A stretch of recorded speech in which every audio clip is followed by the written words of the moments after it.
Now, I've got a question for both Anka as well as Kathy. You both trade manually. You've been doing this for a long time, and I've been doing this for a long time. In fact, I've been doing it for almost 30 years. And in my first 10 years of trading, I did everything manual. Then I went into a hybrid trading approach where I took everything I know about the markets and everything I want to look for the market, and I go ahead and put that in code and use automation. And then what I do is I define the directional bias manually. So I use the time to define the directional bias, but then I use automation to deploy in that direction so that I don't have to be in front of the computer during those hours to trade the market. I let the automation do that for me. So they do the automation does all the heavy lifting. Have you guys? I'm saying guys, but I'm considering you as ladies. But guys, do you consider using automation in your trading, or do you still feel more comfortable doing this manually? And automation is definitely not in the horizon. I'm a control freak. So I need to be watching the markets, and I don't trust the markets to do what, I mean, anything can happen, right? Because we're trading in very volatile markets at a time of the day. Any news bomb could happen, any news flow that could, either push our trades in our directions or sabotage them. So I don't trust the computers. And I can't say that I'm completely discretionary, because obviously both Ank and I have a trading strategy that we trade. It's just, for one reason or other, we haven't coded it and allowed the robot to run itself. And at the same time, I don't believe in pure robot trading either. I think that, if robots could run the world, then humans have a serious problem. So we do have a lot of execution scripts, on the other hand, that we use that help with the process. For example, we have a lot of one-click execution scripts where if we have multiple trades on the same time, we can click one button and can close all of them. I have scripts where when I put on the trade, it will automatically attach the stop and target. There's a lot of different things that we use to increase the speed of getting in and out of trades.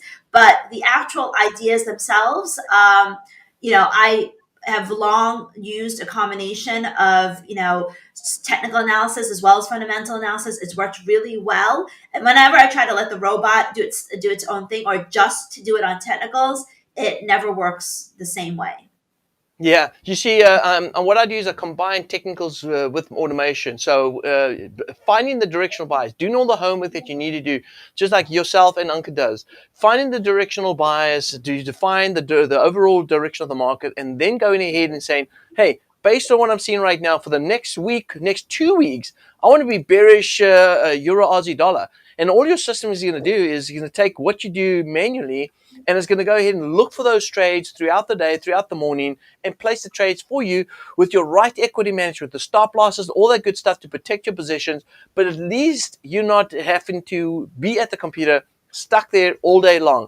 But now I'm not judging you. I just know that there are traders that like to be hands-on, like you say, control freak that likes to be in control of things. But it's okay. It's just that you've got those type of traders where one goes ahead and says, hey, you know what? I like to be hands-on all the time, every day, all day. And others say, well, you know what? I'm letting go of the reins. At least I'm in control. I'm the manager. I'm the directional bias. I define the direction, but I'm getting my workers, which is the trained robot, to do what I instruct them to do, which is different. Anka, what is your opinion on that? I think that Kathy's right. It's not that we're control freaks, but we like to be in front of the market. It's our money. And I think that we have a better control doing it manually. So I agree. We do have levels. I do have levels that I trade on. I do have precise signals that I trade on. It's not that it probably can be translated into a transcript.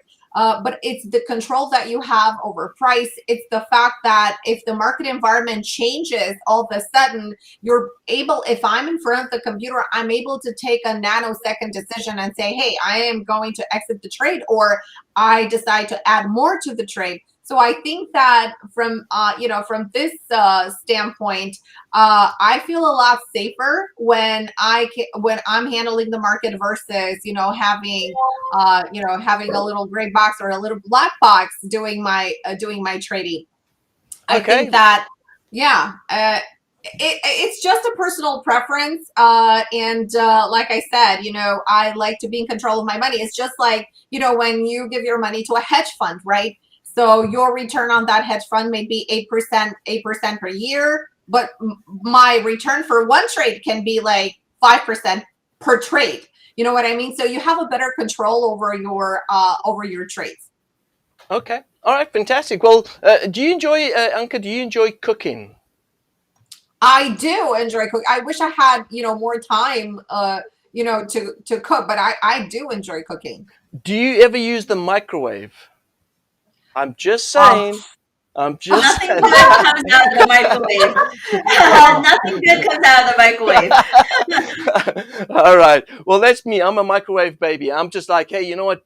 Give me the push buttons. Let me go ahead and walk away. 10 seconds later, my food's ready to go. That's not a good thing, but yes, I'm a microwave guy.